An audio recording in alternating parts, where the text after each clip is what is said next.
Genre,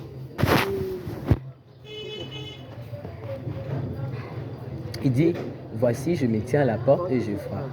Si quelqu'un entend ma voix et ouvre la porte, qu'est-ce qu'il va faire?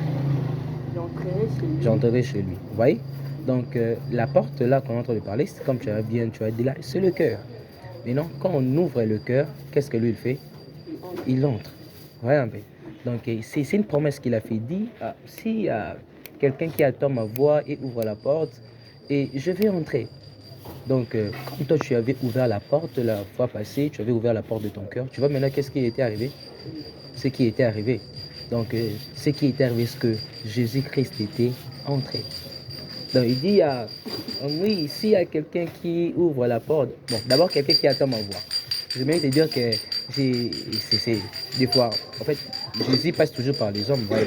Alors, il a choisi les jours-là de passer par moi et tout ça. Donc, en réalité, c'était lui qui était devant toi et tu as entendu sa voix, tu as ouvert la porte et qu'est-ce qui s'est passé? Il était entré dans ton cœur. Alors, maintenant, est-ce que tu peux lire la dernière phrase? La dernière, toujours dans le même morceau de l'écriture. Ici?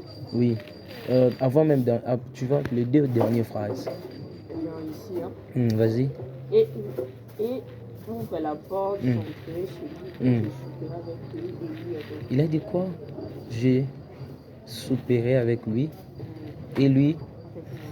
Qu'est-ce que Dieu désire lorsqu'il entre dans notre cœur? Qu'est-ce qu'il désire? De souper avec nous. Tu vois, souper, non, tu connais souper. Bon, on va aller dans un restaurant pour souper un peu, donc pour manger quand même la soupe, tu vois, et tout ça. Il dit, je souperai avec lui à d'autres temps, mais je mangerai avec lui et lui avec moi.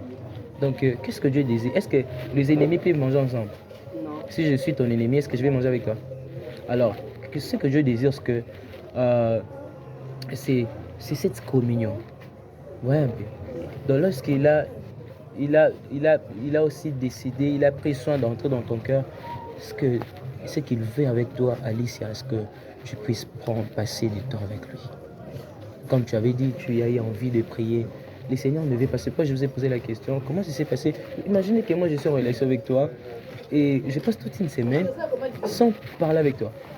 Moi je suis ton ami et je passe toute une semaine sans parler avec vous. Est-ce que ça serait une bonne chose? Ce ne sera pas une bonne chose. Donc, on désire toujours de passer du temps ensemble avec les amis.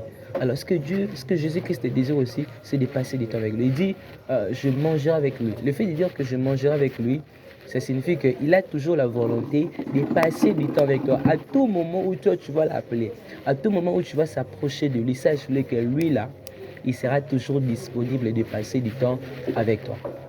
Voyez. Maintenant, il dit encore, et lui avec moi. Là aussi, il fait allusion à ta volonté. Il a aussi besoin qu'il trouve en toi cette volonté de passer du temps avec lui. Qu'il trouve en toi cet désir. Même quand tu n'as pas envie, que tu aies envie ou pas, aie toujours ce désir de passer du temps avec le Seigneur. C'est-à-dire, tu ne peux pas passer toute une journée sans passer du temps avec le Seigneur.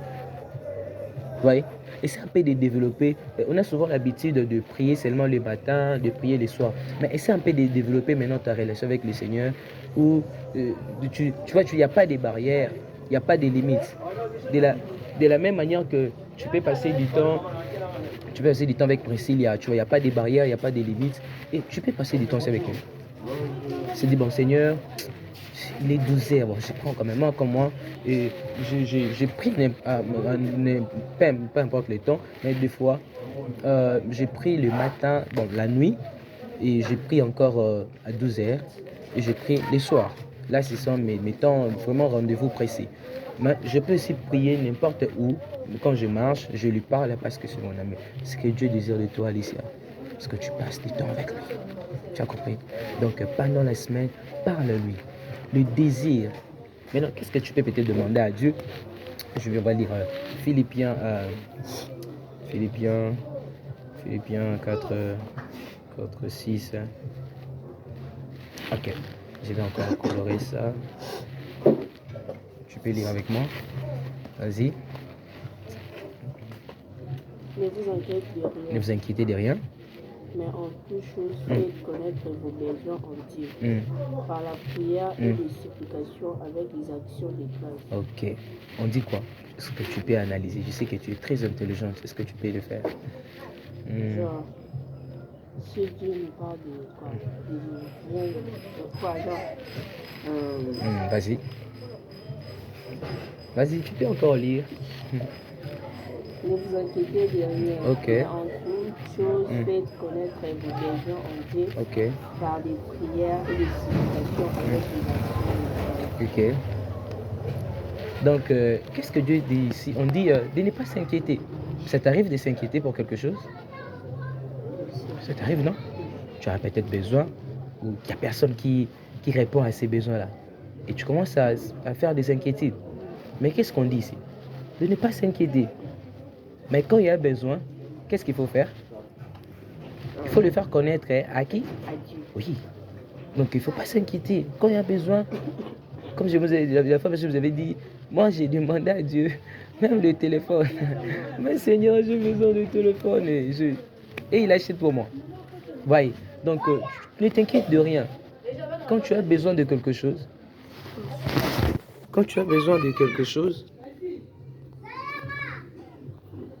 merci maman.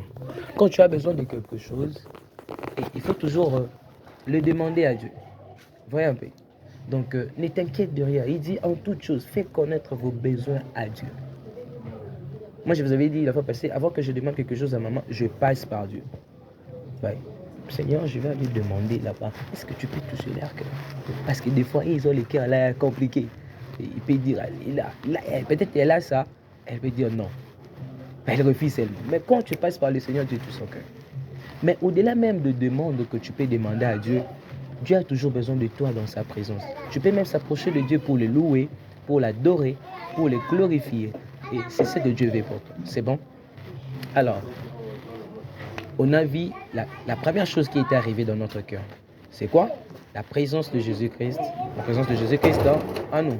Vous voyez? Donc, quand on avait donné notre vie à Jésus, quand on avait ouvert notre cœur, qu'est-ce qu'il avait fait? Il avait entré dans notre cœur. Et qu'est-ce qu'il veut? En résumé, ce qu'il veut, c'est que tu passes du temps avec lui.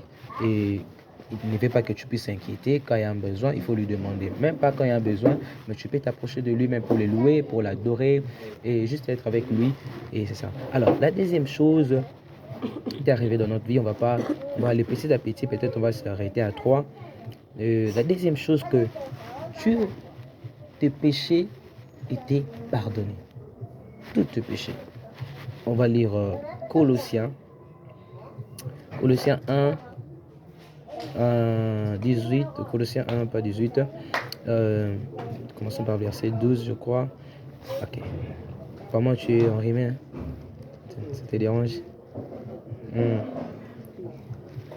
Ok.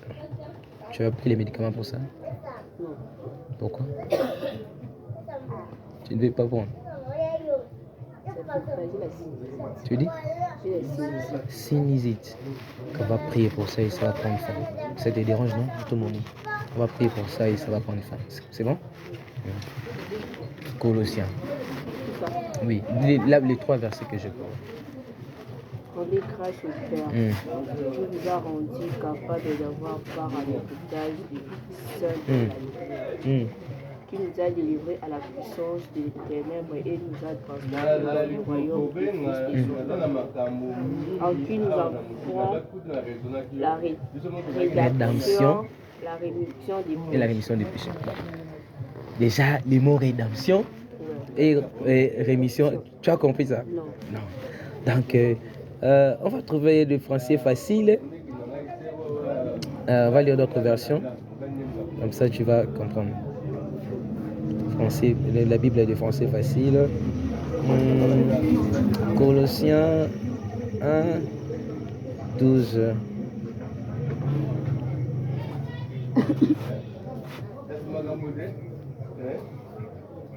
Colossiens 1, 12.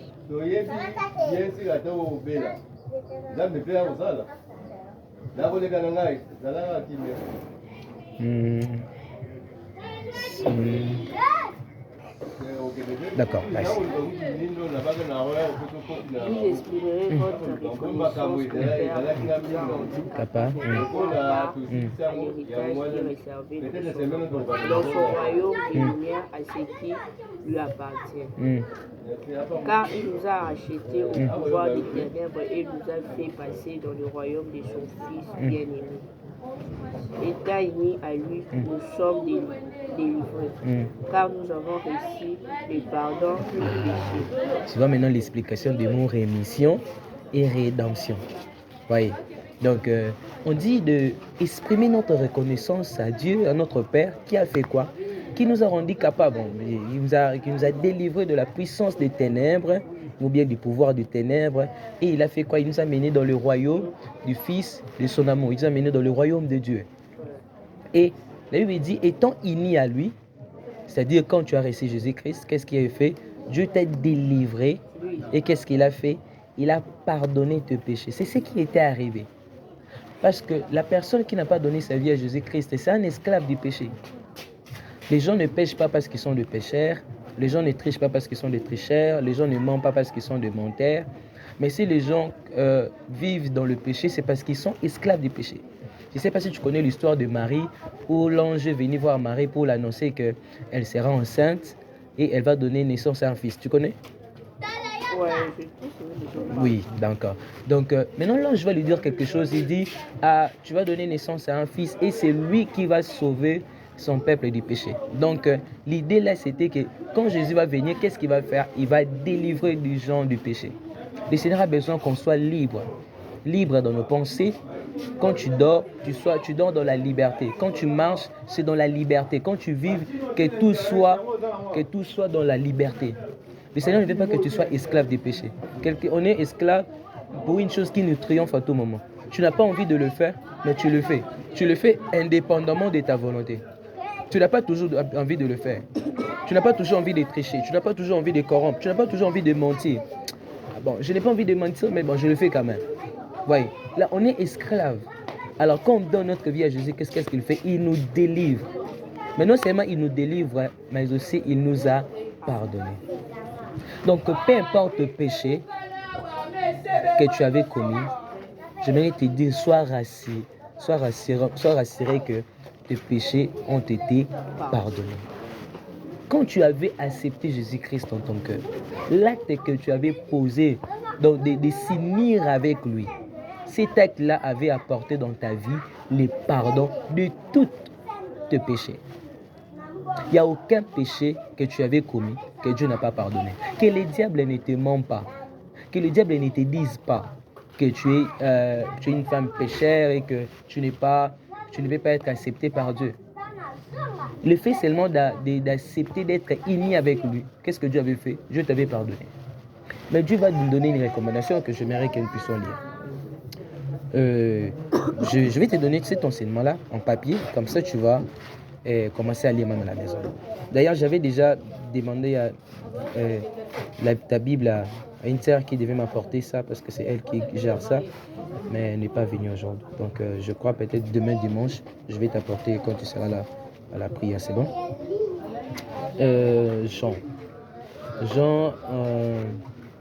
Jean 8, 11. Alors, tu vas lire seulement ces versets. Vas-y. Verset 11 seulement. Personne, Seigneur, lui a répondu.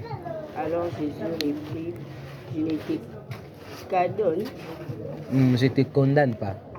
Condamne pas non plus. Va, mais désormais, ne pêche plus. Ne pêche plus. Alors, cette femme, c'est une femme qui avait commis un péché. Et les plus graves d'ailleurs. Maintenant, on l'amène devant Jésus. On dit, mais Jésus, de telles femmes, la loi dit qu'on doit condamner de telles femmes. Mais Jésus va dire, celui qui n'a jamais commis un péché, jette la première pierre sur cette femme. La Bible dit, du plus petit au plus grand, ils sont tous partis. Donc, si vous lisez le texte, parce que j'ai pris seulement un extrait en haut là-bas. Maintenant, Jésus va lui demander, il dit, bon, Jésus va lui dire que lève ta tête, lui dit, eh bien, où sont donc passés tes accusateurs? Personne ne t'a condamné. Il dit, oui, personne, Seigneur. Alors Jésus lui dit, moi aussi je ne te condamne pas non plus. Mais qu'est-ce qu'il va lui dire ensuite? Va, mais désormais, ne pêche pas. Ah, c'est ce que le Seigneur te dit maintenant là. Avec le péché que tu avais commis, il ne t'a pas condamné. Qu'est-ce qu'il a d'ailleurs fait? Il t'a pardonné. Mais qu'est-ce qu'il faut faire? Qu'il ne faut plus. Si tu étais dans le mensonge, si tu étais dans n'importe quoi, si tu étais... D'accord.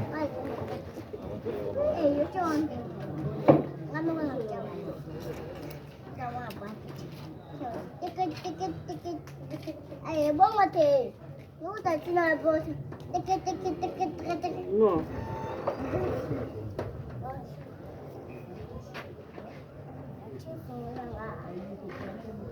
Azali Mathilde. Voyez. Donc, il ne te condamne pas. Va, mais ne pêche plus. C'est ce que le Seigneur te dit, Alicia. Va, mais ne pêche plus. Ne recommence plus les actes que tu commettais la fois passée. D'accord? Alors, mais pour que tu ne puisses pas revenir dans ça, il y a des choses à mettre en pratique. Il y a au moins 3 choses. Et premièrement, il faut prier tous les jours. Le fait d'être avec Jésus, tu vas commencer à lui ressembler. Si tu passes du temps avec lui, tu vas commencer à devenir sainte comme lui. Voyez. Et donc, il faut passer du temps avec le Seigneur dans la prière. Deuxièmement, il faut lire la parole de Dieu. Donc, demain, déjà, je vais t'apporter la Bible. Donc, tu vas lire la parole de Dieu.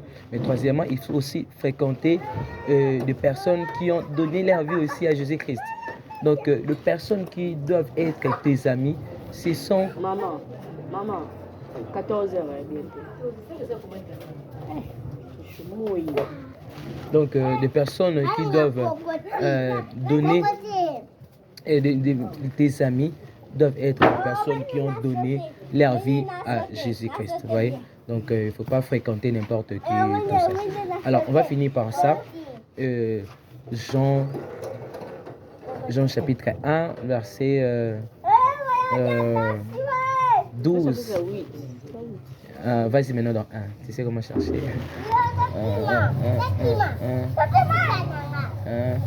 D'accord. Lis à partir du verset 12.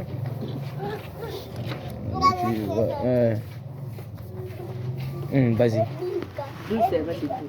12 et 13. Certains pourtant l'ont accueilli à tous ceux-là, il a accordé les privilèges de devenir enfants de Dieu. Ah, ok. Ce n'est pas par une naissance naturelle, ni sur l'impulsion d'un désir ou accorde par la volonté d'un homme qui le sont devenus messieurs. C'est de Dieu qu'ils ont né. Donc, on dit que certains l'ont réussi, ils ont l'air donné les pouvoirs de devenir enfants de Dieu. Donc, ils sont devenus enfants de Dieu. Vous savez, on n'est né pas un enfant de Dieu, mais on devient un enfant de Dieu. Alors, quand tu avais donné ta vie à Jésus-Christ, la chose, à part la présence de Dieu dans ta vie, à part le pardon du péché, tu retiens, non? Donc, oui, la présence de Dieu dans ton cœur, la présence de Jésus-Christ dans ton cœur, là, et le pardon du péché, Dieu t'a pardonné et tu ne dois plus revenir dans le péché.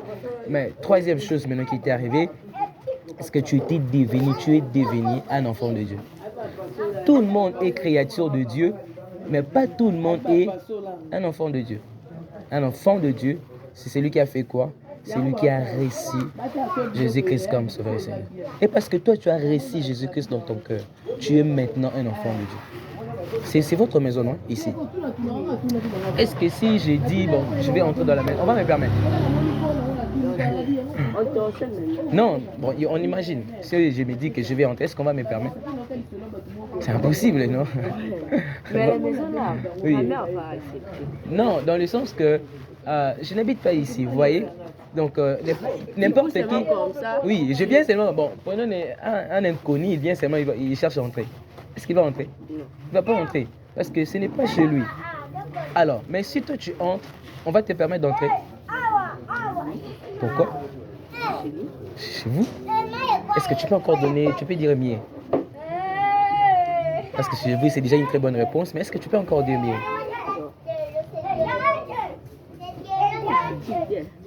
Bon, dans le sens que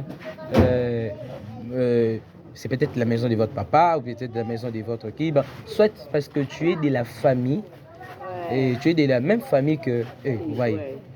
Du simple fait que tu es de leur famille, tu es un membre de leur famille, on va te laisser facilement. Moi, je ne suis pas de votre famille, on ne va pas me permettre. Vous voyez, tu es maintenant un enfant de Dieu et parce que tu es un enfant de Dieu, tu as la facilité d'entrer dans la présence de Dieu. Dieu va t'accueillir, Dieu va t'accepter parce que tu es sa fille. Est-ce que tu me comprends? Je veux que tu puisses bien saisir ce que je suis en train de dire parce que ce sont de très bonnes choses que je te dis. Donc, il ne faut pas maintenant avoir crainte de s'approcher. C'est ton papa, Dieu. C'est lui-là qu'on appelle peut-être Dieu. C'est dès qu'on appelle Dieu, on dit c'est quelqu'un qui est éloigné de nous. Hein. Mais quand on l'appelle papa, on sent un peu la filiation, on sent un peu quelqu'un qui est proche de nous. Alors, c'est ton papa. Dieu, c'est ton papa. Pourquoi? Parce que tu l'as accepté. Tu es maintenant sa fille. Et parce que tu es sa fille, il ne va pas te mettre loin. Il ne va pas te rejeter. Mais il va t'accueillir. Lorsque tu vas, peut-être quand les jours que Jésus-Christ va revenir, toi tu vas aller au ciel. Pourquoi? Parce que tu es la fille de Dieu. Comprenez? Donc à chaque fois que tu vas t'approcher de Dieu, Dieu va t'accueillir parce que tu es sa fille. Tu es sa fille non pas parce que tu es juste une fille. Non, maintenant tu n'es plus créature de Dieu. Tout le monde est créature de Dieu, mais pas tout le monde est enfant de Dieu. Toi tu es maintenant un enfant de Dieu parce que tu as accepté Jésus-Christ comme ça. C'est bon? On va s'arrêter là pour aujourd'hui et tout ça. Mais est-ce que tu peux me rappeler seulement les 3 choses qui arrivent quand on donne notre vie à Jésus-Christ? C'est les 3 choses qu'on a vues. Bon, la première chose qui est arrivée, quand tu avais donné ta vie, quand tu avais ouvert la porte, Jésus-Christ était entré. Deuxièmement, qu'est-ce que Jésus-Christ avait fait? Il avait pardonné tes péchés. Troisièmement, qu'est-ce que tu es maintenant devenu? Enfant de Dieu. Enfant de Dieu. Ce sont 3 choses que tu dois arrêter. C'est bon? Donc, quand tu avais donné ta vie à Jésus-Christ, il était entré réellement. Donc, Jésus-Christ est plus loin. Je vais te donner un témoignage. Je vais finir par ça. Une fois, j'étais à Gombe et je devais rentrer à la maison. C'était déjà la nuit. C'était vers 22h, 22h, 23h. Je rentre à la maison, je me dis, mais quel bus ça pour que je vais prendre? Quel transport? Alors, il n'y a pas ma tétée. J'ai dit, bon, je prends seulement l'Emba, comme ça, vers Sourageon, je descends. Je prends l'Emba. En arrivant à Limité, première rue, il y a le pinain qui s'est détaché de notre bus et tu vois un peu les dangers. Tout le monde criait Jésus, mais moi, je n'ai pas compris. Moi, je ne criais pas Jésus. J'étais là calme, et vous savez, les gens paniquent. Jésus, tout ça. Moi, j'étais calme, mais je n'avais pas compris pourquoi je ne criais pas. Alors le Seigneur m'a fait réaliser, je ne criais pas parce qu'il était avec moi, il était en moi. Les autres personnes, on ne sait pas s'il était là. Vous savez, toi, tu n'es pas loin de moi. Est-ce que j'ai dû crier Alicia? Non. Tu es près de moi, non? Alors, et ils criaient Jésus parce que Jésus n'était pas dans leur cœur. Alors moi, je ne criais pas parce que Jésus était avec moi. Donc tu dois savoir que Jésus n'est pas loin de toi. Il est dans ton cœur. Et il a pardonné tes péchés. Et il te dit de ne plus commettre le même péché. Et tu es maintenant enfant de Dieu. C'est bon. Alors on va prier le Seigneur. Seigneur, je prie pour Alicia. C'est ta fille. Tu l'aimes tellement et tu l'as sauvée. On a lu ici, tu nous as dit de remercier Dieu, de remercier le Père, parce qu'il nous a rendus capables d'avoir part à l'héritage de ça. Autrefois, Seigneur, on n'avait pas part. On ne pouvait pas bénéficier de tes bénédictions. On ne pouvait pas bénéficier, Seigneur, de tes bontés, de ce que tu as prévu, de ce que tu as réservé, de ton héritage. Mais maintenant, là, Seigneur, Alicia peut bénéficier de ton héritage parce qu'elle est maintenant ta fille. Seigneur, merci de l'avoir délivrée de la puissance de Satan. Je prie et je déclare qu'elle n'est plus esclave du péché et que l'ennemi ne peut plus exercer un pouvoir sur sa vie.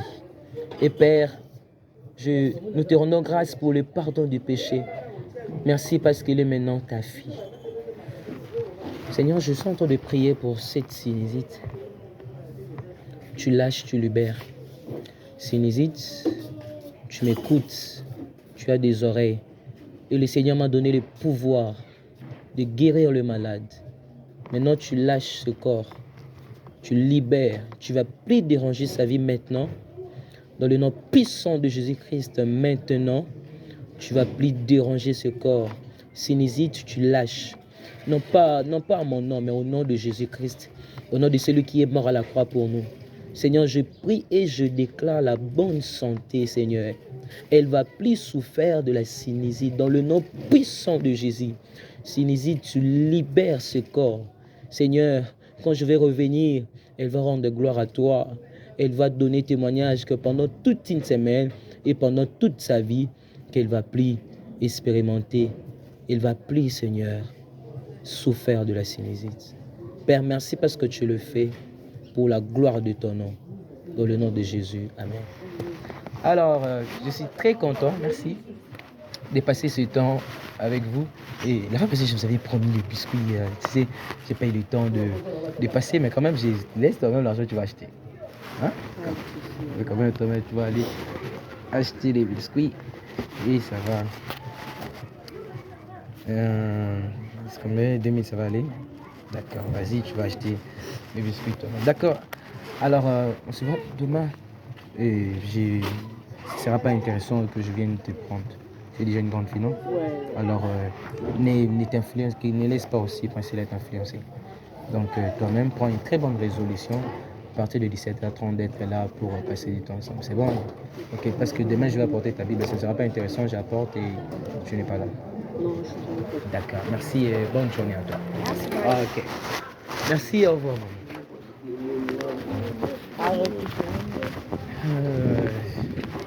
C'était un temps avec Alicia et un temps de suivi.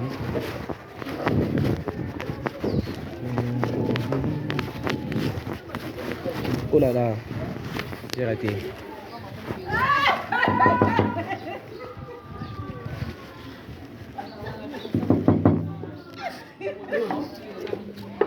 Bonjour maman, excusez pour le dérangement. Il y a Ben là, ça? Ben! En boulot.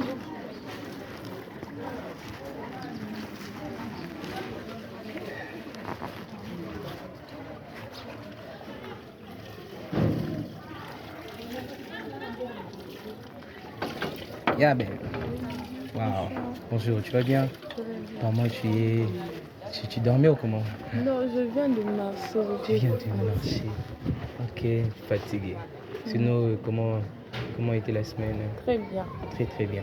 Oui. Et avec ton ami, Oui, ton très nouvel bien. ami, Oui. déjà. Et puis, c'est quand pour ton baptême? Je crois bien, si c'est pas au mois de et plutôt décembre, peut-être janvier. Ok, peut-être janvier. C'est quelle église ça? Bonjour, grand-mère. C'est assez bien. C'est où? Voici l'homme. Voici l'homme à l'imité? Non, commis de Kinshasa. Tu pries ici à Commis de Kinshasa? Oui. Pourquoi? Je prie là-bas Pourquoi depuis petite. Donc tu es attaché à ton église, hein? Ouais. Et si on t'appelait ailleurs, parce que Je c'est pars. trop loin? Non, il y a Et des si fois- les... Non, il y a si peut-être là-bas on a des extensions. départements à Matete. Oui, des extensions, oui. Oui. L'autre c'est en face des Jejema. Le phase des jeux. Mais pourquoi Ah, tu c'est pars ça. pas là-bas?